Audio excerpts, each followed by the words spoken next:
Good morning, America, and welcome to this morning's huddle brought to you by Going on Offense. My name is Darrell Moon, and I'll be your host today. Thank you for being with us. We hope you'll join the conversation. We have a wonderful guest panelist with us today to talk about employers being proactive to support emotional well-being. We're actually holding these huddles in that very effort to support those who may be struggling, to brainstorm strategies to help, to promote resources, and to engage collaboration. It's my pleasure to introduce to you Bobbi Kloss, Director of Human Capital Management Services for Benefit Advisors Network. I'm going to invite Bobbi to take a few minutes to introduce herself and share maybe a comment or two about today's topic. Bobbi, would you like to introduce yourself? Thank you, Darrell. I appreciate you inviting me to join this huddle on this very important topic. I love the word proactive. That's been a part of my career over the past 25 years. And as we were sharing beforehand, I actually started my career in human resources out of a reactive mode in legal.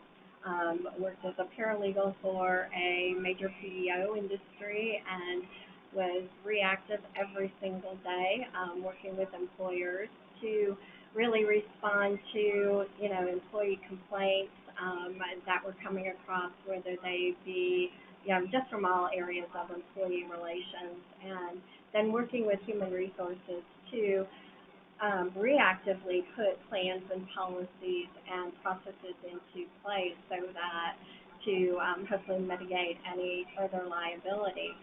And I really was tired of working in that reactive mode. I wanted to be and show that HR can be strategic, can be that, guide for leadership in helping them really manage proactively their greatest asset, the employees.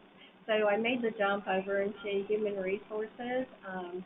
I operate as a generalist, so using that big picture type of mentality, that critical thinking skills to look at all areas, whether it be employee relations or leadership management, compensation, performance management, benefits, to be holistically looking at how an employer can really support, again, their greatest asset, the employees. And, we've seen with COVID just some, extraordinary times, and employees being hit with what I call, we're always hit as an employee with a high impact life event, and there has never been such as one in my lifetime as there is with COVID. And Right. so, how do employers, you know, kind of manage through not only their own business challenges, but their employee challenges and struggles as well. So that's my life today, is working with employers and working with HR to strategically look at how can we have these conversations, how can we support employees during this time, recognizing again that, our workforce is what we need to run our business. Bobbi, can you tell us a little bit about Benefit Advisors Network? I know that some of the listeners maybe are not familiar with BAN. Would you kind of tell a little bit about what the Benefit Advisors Network is?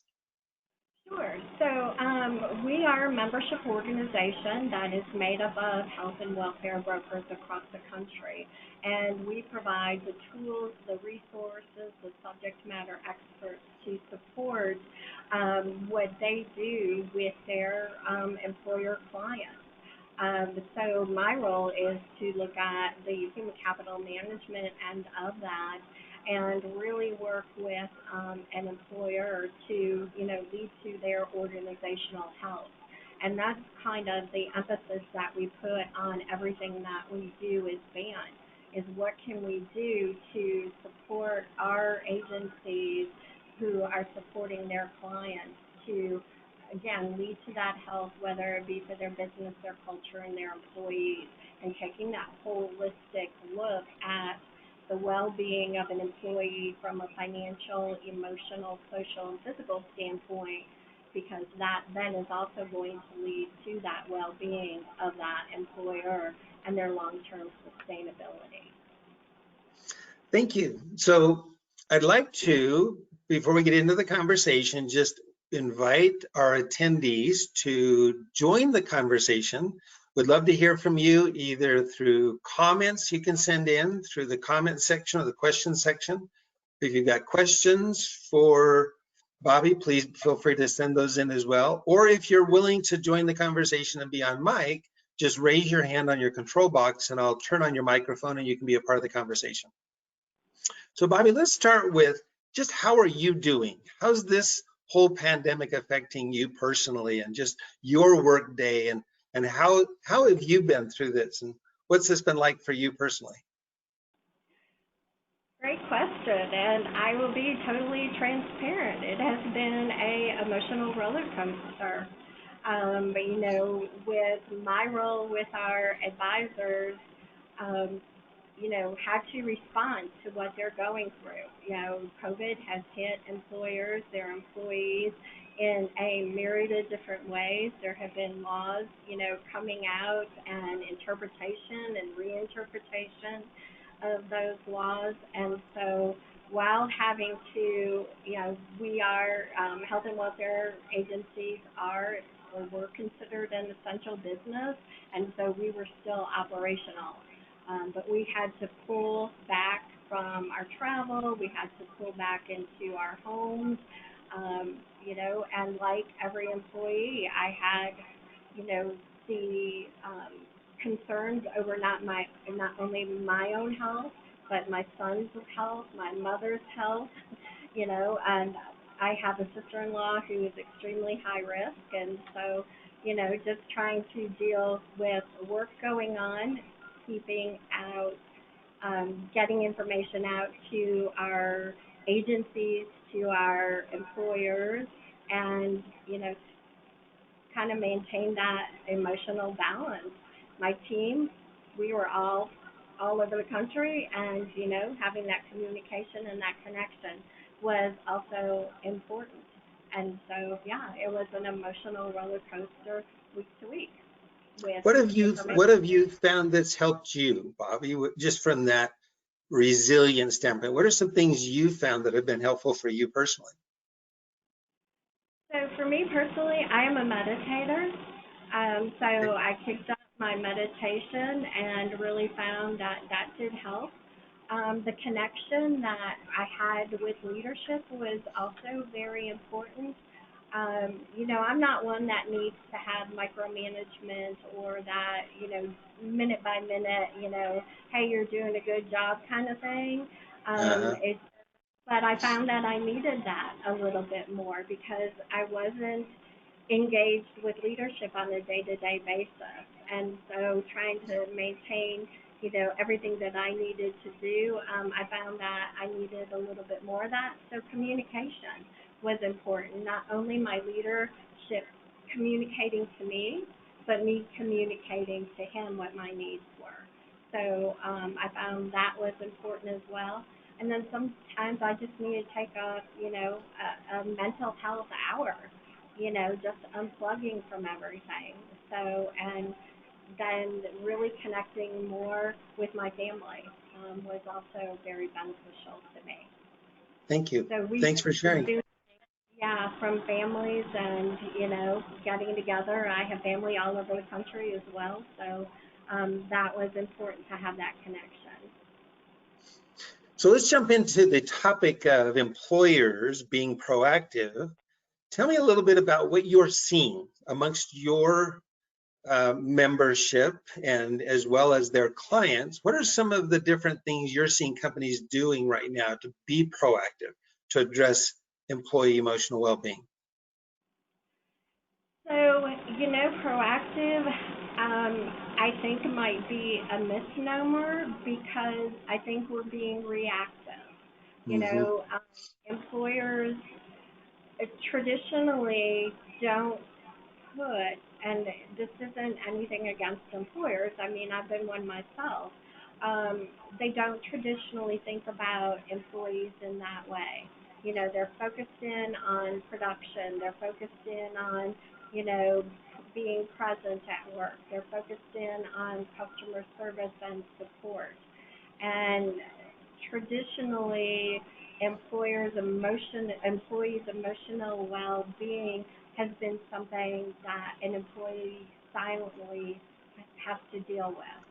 Mm-hmm. So they might get information about, you know, here's your behavioral health um, support under your insurance plan, or you know, once a year EAPs will come in and there'll be a reminder. And so an employee may then go, oh, okay, I know what I have here. Or they may just be going outside of even their own network and insurance plan for, you know, drugs or therapies or things like that.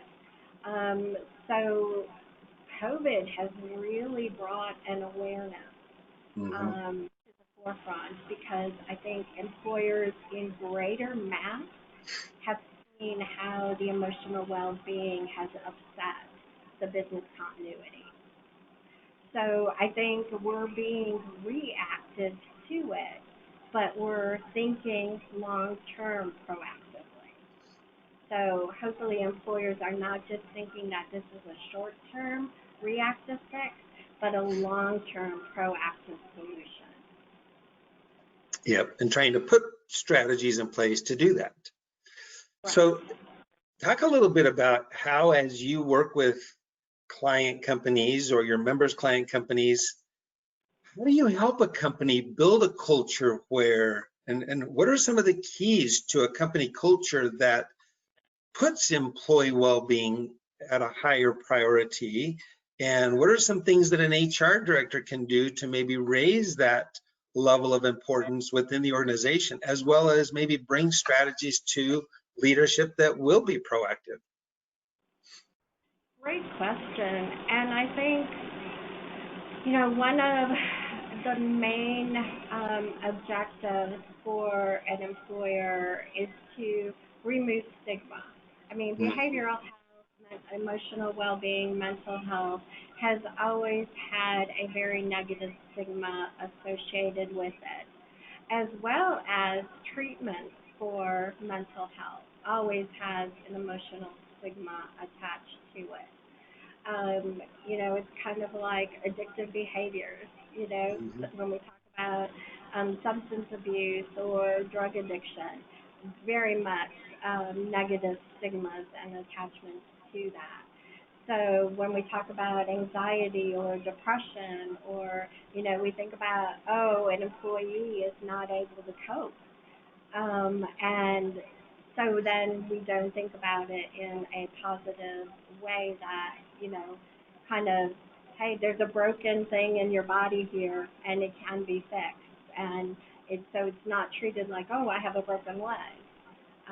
And so one time I heard a therapist talking, and he shared that, you know, if your leg is broken, you go and get it fixed. Yeah. And, you know, people support you and they talk about, you know, hey, what did you do? How did you do it? You know, is it going to heal? Let me help you.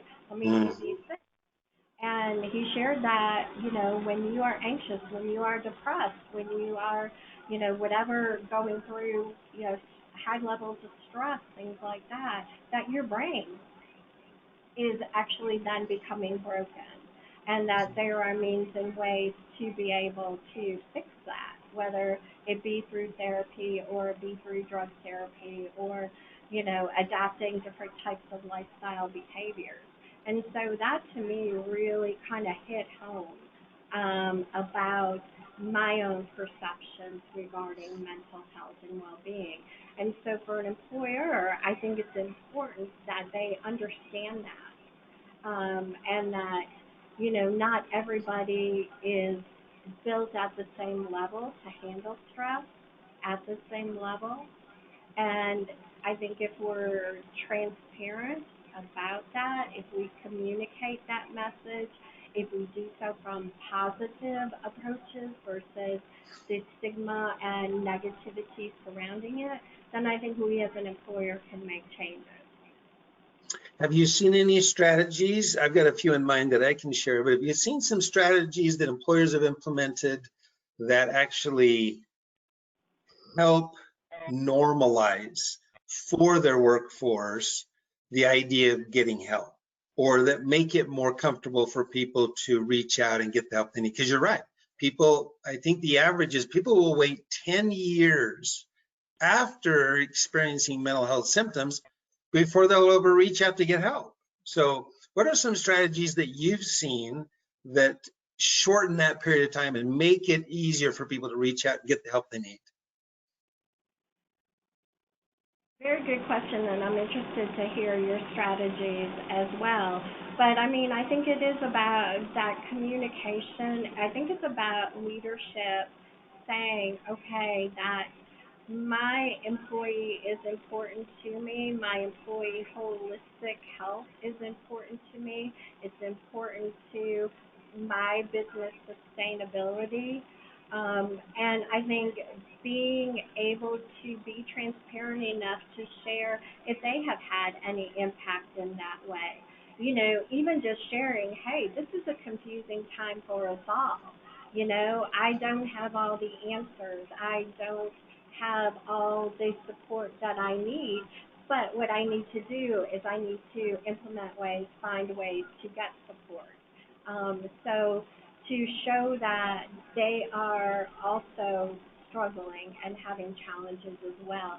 But then as a leader that they have that ability to say, but here's how I get solutions. I was talking to an employer the other day, and it was with a startup company, and they're trying to figure out everything themselves. And I'm like, why? Why are you doing this? You have special skills. You have, you know, the ability to do these specific things, but you need help. And so it's okay to ask for help. I mean, I will be honest, I grew up in a family that said, figure it out yourself, pull yourself up by your bootstraps. Yep. And that to me, once I started out in my career, was detrimental to me because then I was shown as weak, or perceived as weak. And I have since learned that actually by asking for help, you are strong. Yeah. And so I think, you know, building that message up is extremely important for an employer to be able to do. And then not assuming that they know what an employee is going through, because employees go through things differently. I had a question asked for me the other day, and it was surrounding an employee's mental health. Should I assume that because she's going through it this way, that that's her personality and that's how everybody else is going to handle it? And, you know, we had to talk about the fact that there are things in people's past and history which adds to how they deal with things today.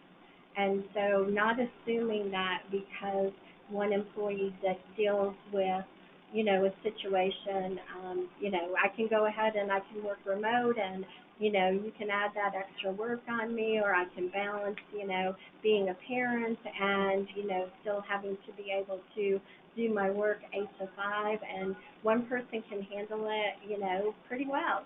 And somebody else is like, oh my gosh, you know, their heightened level of stress, they're, you know, calling out to everybody going, I can't do this, I can't handle this, you know, oh my gosh, it's so overwhelming. So not assuming, you know, that you know what your employees are going through is the other thing. So ask those questions.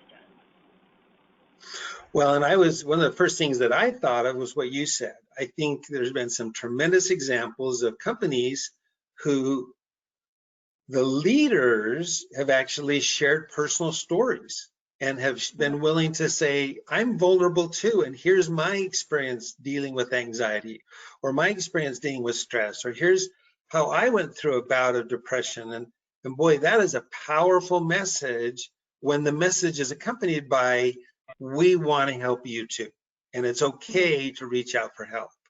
I think that's a powerful message that any organization can benefit from when the leader steps forward and says, I'm vulnerable too, you know, and here's my experience, and here's what we're doing to try to help you.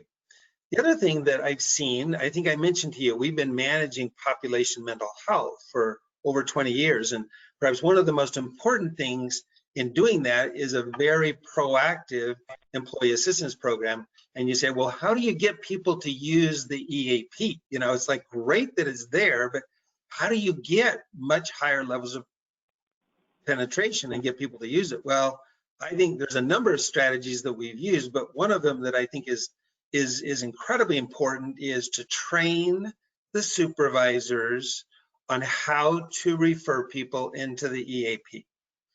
You know, when you can get out and actually work with the line supervisors who manage their people, who know them well, who see that someone's struggling, who see that they're coming in late to work, or, you know, they're hearing the reasons why they can't be there today.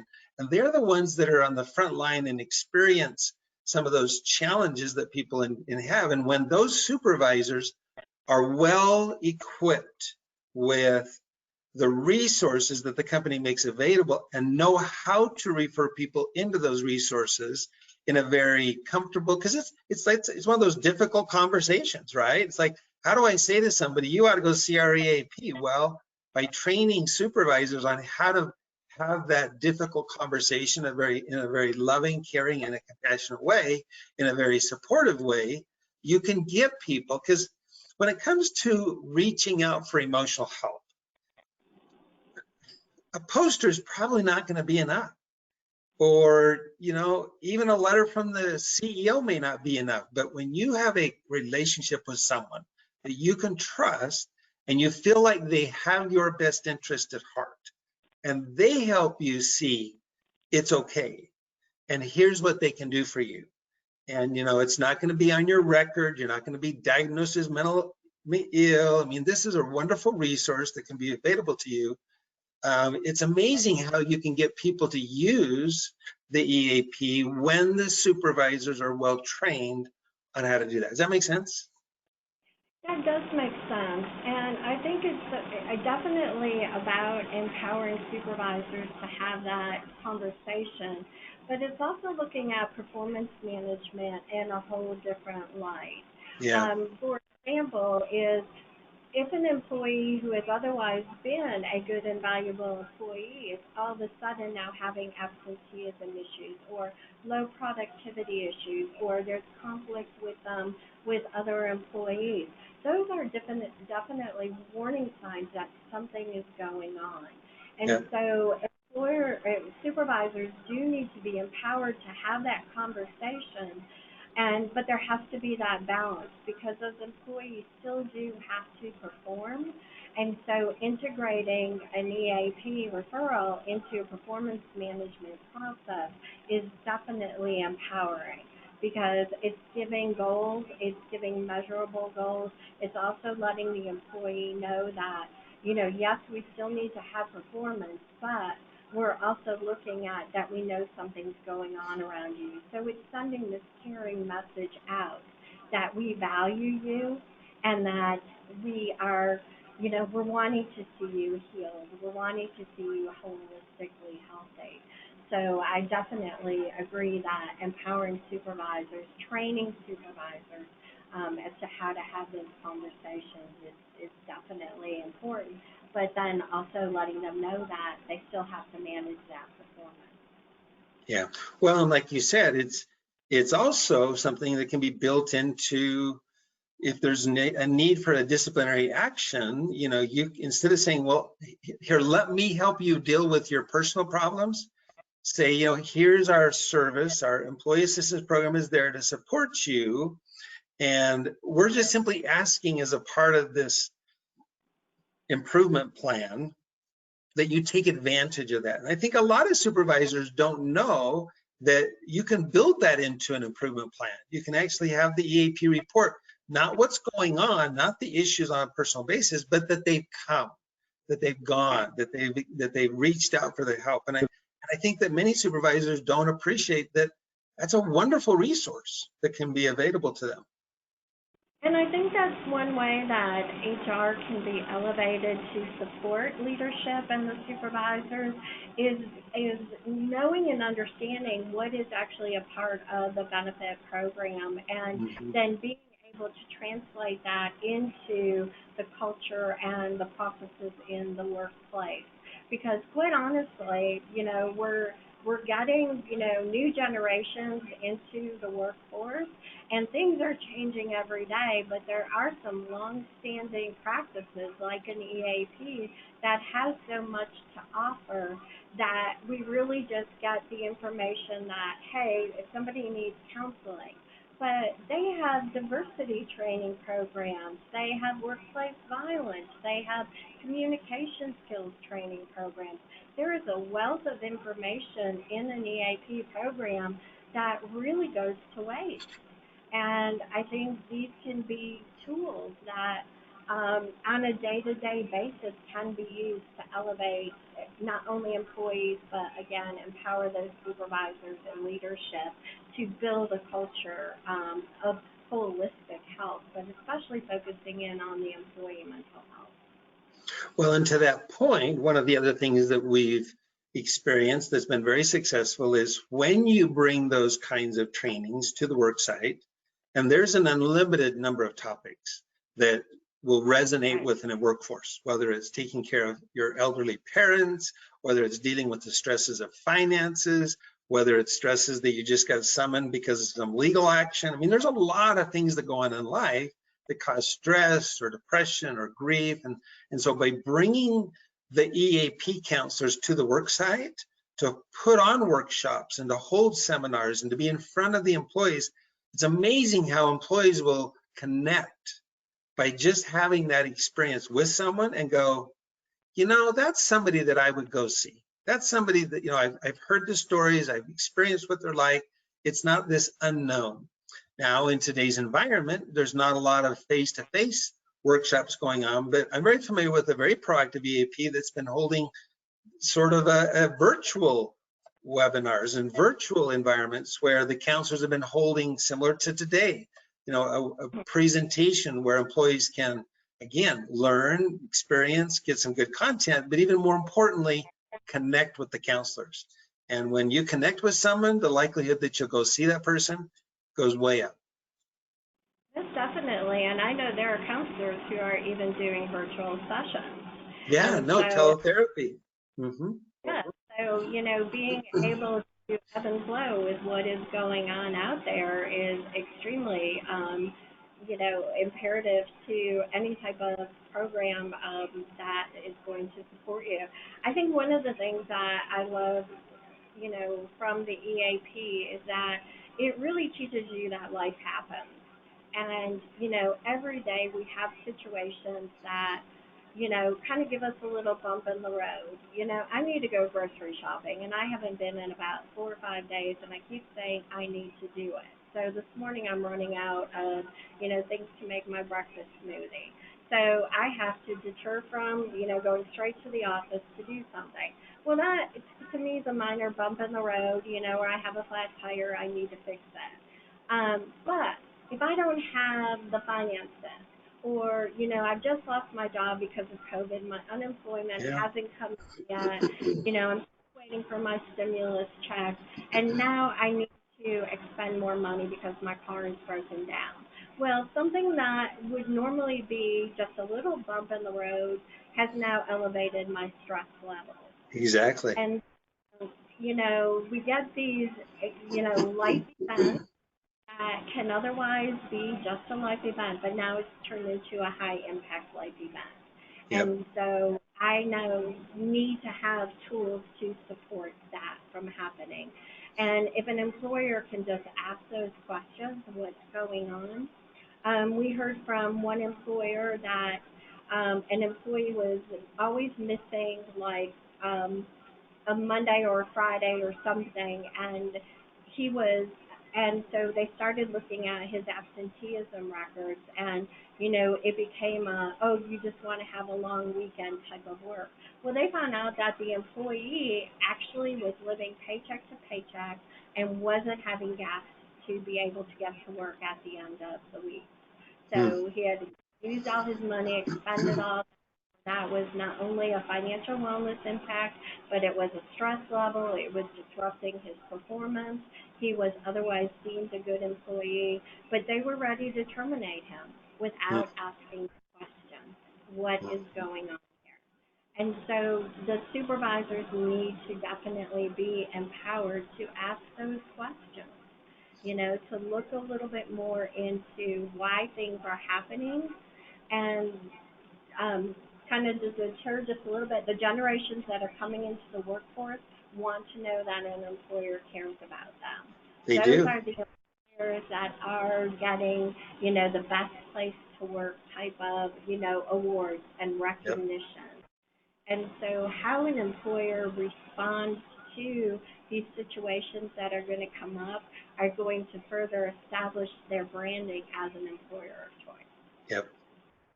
That reminds me of a story of one of the largest employers in the country a while back, initiated a very creative monitor so that each day hundreds of thousands of employees across the country and across the world would, when they clock in, they had set up so that on their time clock or their punch clock, in order to clock in, you had to push a button and you had a choice. You could either decline to take the survey, or it was like 5 different smiley faces, either sad, moderate, happy. It was like just this, how are you doing today? What's your state of mind? And so every day with every employee, they began to monitor the overall happiness score, emotional well-being score, whatever it was, across the world of all of their employees, just because they asked. And of course, there were some who declined to give feedback, but they received a lot. And so that monitor allowed them as an organization to not only see where they might be struggling, but they could also monitor how events within that geographical area contributed in a very significant way to the happiness score of their workforce. And I think I mentioned to you a little bit earlier that that was sort of the impetus behind us building for our Resilience Pro program, a monitor where employers can be monitoring, their employees can be sharing feedback on how they're doing, not just in emotional, but in all areas. And then the most important thing is, based on the monitor, you can then proactively do something. You can reach out, you can have a health coach call that person and say, hey, you want to review how you're doing on, those scores? And of course, a health coach is has a little less stigma associated versus if I got a call from a psychiatrist and said, hey, can I talk to you about your your health score? And so I like the innovativeness of that idea. I like the fact that they're using technology, to do this, because what a great way with employees across the world to be able to connect to them, and in a very unobtrusive way. There's no danger there to, it's kind of like, what's my pain threshold today?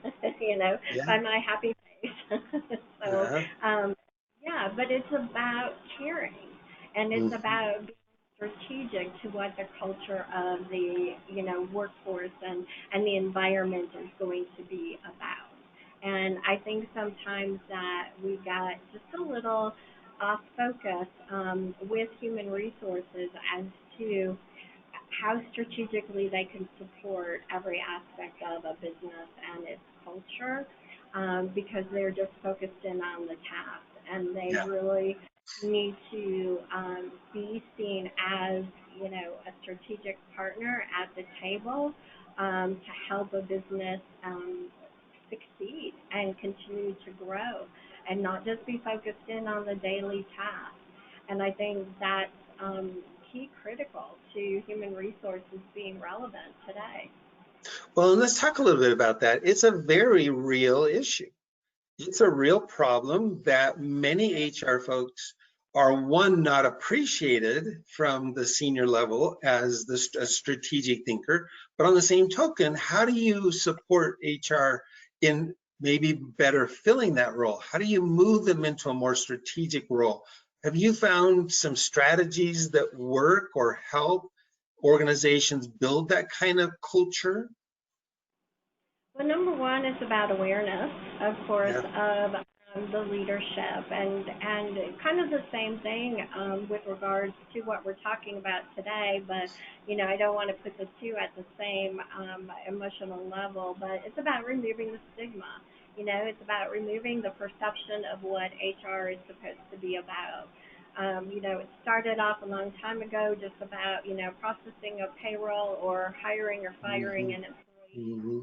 Hmm. And there are some very forward-thinking employers who really have elevated HR and have adapted, HR at the table. We're VPs now of, organizational development, of people growth, of, culture. So it's really about understanding that, in my opinion, that employees are your key asset and that every department in your organization, including HR, needs to be supported to develop those assets.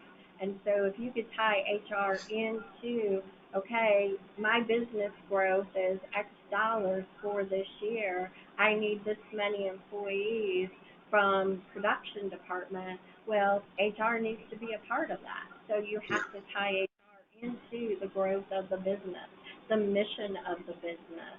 And so it's about, being aware of what is out there to do it. It's also about HR speaking up, not just sitting back and doing these tasks at hand. They have to be bold. They have to show their value. They have to show that, hey, this is what we have the ability to do, and it can be supported with the numbers. Just start looking at turnover, Yep. just start looking at, hey, this is what you say you want to grow to. Well, we too need to have that support in order to grow, just like sales does, just like production does. Well, and to that point, I don't know if I know, but I get a chance to visit with a lot of CEO groups across the country. And I love to have the conversation with the CEOs about this area of human capital management. I mean, you're willing to spend all this money on benefits. You have a department of human resources, and I ask them, I say, how many of you will incent your CFO to create profitability? And all the hands go up. And how many of you are willing to incent and give bonuses and actually create incentive programs to your COO to create operational efficiency? All hands go up. How many of you create incentives and bonuses and recognition programs for your salespeople to drive revenue? All the hands go up. And I say, okay, how many of you have a incentive bonus recognition program for your human resource department to bring you what you say you want from that department, like attracting and retaining good employees and employee satisfaction and a healthier, more productive workforce? How many of you actually have some kind of a recognition or incentive program for that group? Hands never go up. And the very few, there's been maybe two out of probably over 1,000 CEOs that I've asked that question. There were two who raised their hand. And I said, okay, you're unique. That's great. Tell me why you got that idea. Where did you come up with the idea to actually treat HR and human capital management like you do every other part of your business? It's incredibly important. And they said, I had a creative human resource director that brought the idea to me. And I think, that's great. I think HR people can elevate their role and elevate their position. But I think on the same token, CEOs need to treat human capital management like they do every other part of their business. It's as important a customer as the customers that buy their product. That is so true. And, employees are the greatest asset that a workplace has. And it's about understanding that value at that greater level. So, and then who is responsible for managing that human capital. And it's not just about the direct one-to-one supervisor. It's about all the policies, the culture, all the benefits that get attached to it, the training and development, et cetera. And, it's, I think one place that employers can start to look at is how quickly are they turning over their human resources department. Especially the small to mid-sized employers, there is just as much, if not more, turnover in HR because of that. So then do they create exit interviews to find out why, not only are their employees leaving, but why is HR leaving? Yeah. And one of the things that statistics show is because of the undervaluation of the HR department. And I mean, I know I'm talking a little bit on a platform, but I am one who, I work now and have worked for employers who have elevated me, but as a consultant, I have worked with employers to where HR has not been, and they're just looking at the task. And what's happening today is that HR is now being outsourced. Mm-hmm. I can take those tasks and move them somewhere else. I can move them to an ASO. I can move them to a CEO. I can move them to a local consultant. And that's where the employer is really hurting, because is that consultant, is that, PEO or ASO going to help them in these areas such as building a culture, helping them retain employees, helping them to attract quality employees? No, they're recruiters. So Mm-hmm. it's all about that task. And so it's kind of the same thing that we have, kind of circling back to, the value of employees and really understanding and caring about what's happening with them today. It's about looking at your business holistically to build that culture. Again, it's going to be that long-term sustainability. And you have to think about what your brand is today more than anything. We have millions of businesses who just closed, who couldn't be sustainable during COVID, who are still trying to figure it out. And we have businesses that, unfortunately, the leaders did not handle, the working, the remote, or the layoffs, or the furloughs, or the communication. And that message carries back out into the community. So it has to be about how you build that brand and how you incorporate it into every aspect of your business. Well, and let's take that very thought and address today's issues, because right now companies are in the middle of opening back up and bringing the remote workers back into the office and dealing with the policies associated with that.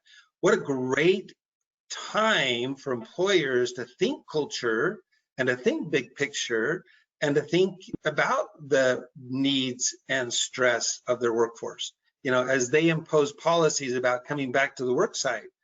This is a very tenuous time. This is a difficult time for employees who are afraid of, catching COVID, spreading COVID, and employers are trying to figure this out. What a great time to maybe promote to employers that emotional well-being's got to be forefront. It's got to be something you're thinking about, and the policies you implement today could have long-reaching impact.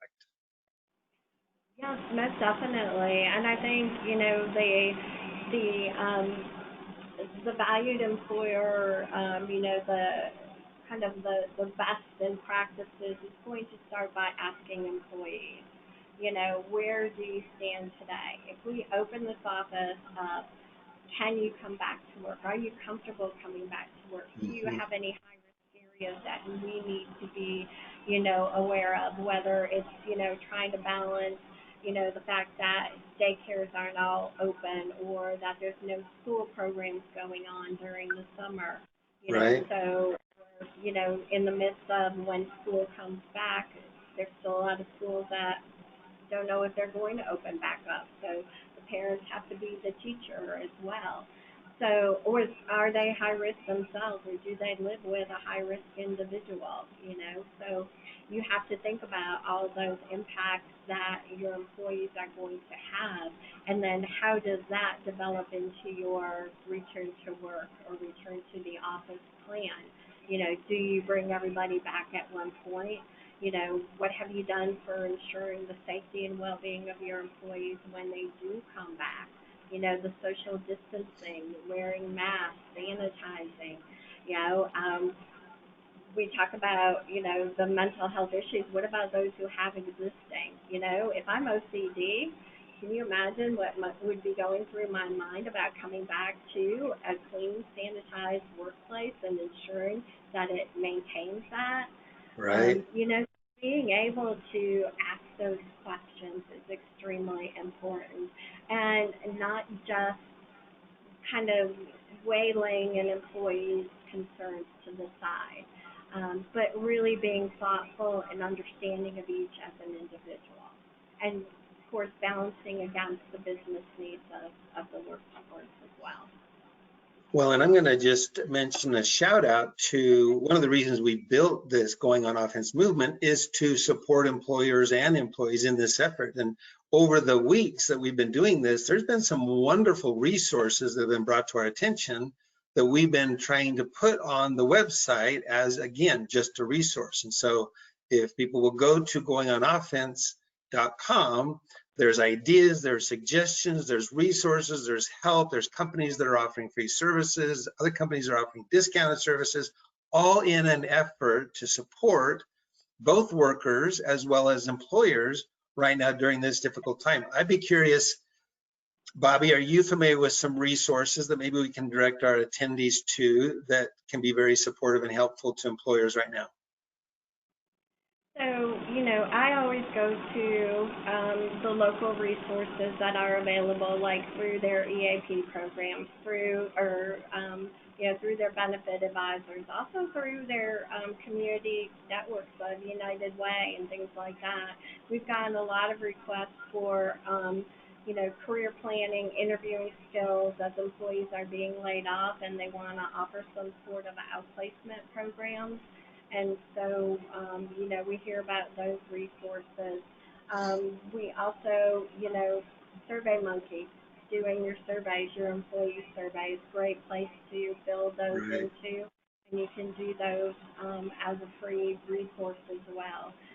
But I really think it's about connecting to your benefit advisors because they look holistically at your company. And so not only from a benefits standpoint of what you currently have, but as you're going into open enrollment this year, what are the needs? You know, what have you seen your workforce going through that you may need to rebalance out your benefit plan and looking at that, or those resources that they have in the human capital management arena. Right. Well, Bobbi, we're about out of time, so maybe in the last few minutes that we have, is there any particular message that you wanted to make sure our attendees get or that we haven't had a chance to cover? Any last minute comments or thoughts? Well, thank you for that. I mean, I really think it is about, being transparent and being communicative and really taking the time to understand what your employees are going through. Just don't look at performance-based issues, but look at what is happening overall. I mean, and it needs to be just not for today, but it needs to be long-term. I mean, yes, today we're really focused in on COVID, but I have seen, employees just kind of not be able to handle the stresses of, when we have active shooters in the workplace or in the communities. We have the racial divisions that are continuing to go on and are elevated right now. So there's a lot of outside influences that really are affecting what and how an employee responds to what's happening, the ability to do their job. So I really encourage employers to think a little bit more thoughtfully and not just look at the performance issues, but what is affecting performance. Great message. Great message. Thank you so much. In conclusion, I just want to mention to our attendees that you'll be receiving a post-huddle survey. Please take the time to give us your feedback. Also, if you've got ideas or even suggested or recommended future guest panelists, please share those with us, and you can communicate with us through our contact us form on goingonoffense.com. Again, we want to thank today's participants as well as our guest panelist, Bobbi Kloss. Thank you so much for being with us today and your insightful thoughts and wisdom. Again, thank you, Darrell. I appreciate you inviting me, and I thank all the participants for attending. Thank you. And I also want to just make a shout out for the wonderful organizations that have gotten behind this movement, who are offering wonderful resources. Please take advantage of those. We are recording today. We'll be posting it on the website later. And we want to sign off now and say goodbye and hope you'll join us for an upcoming huddle. Thanks and have a great day. Thank you.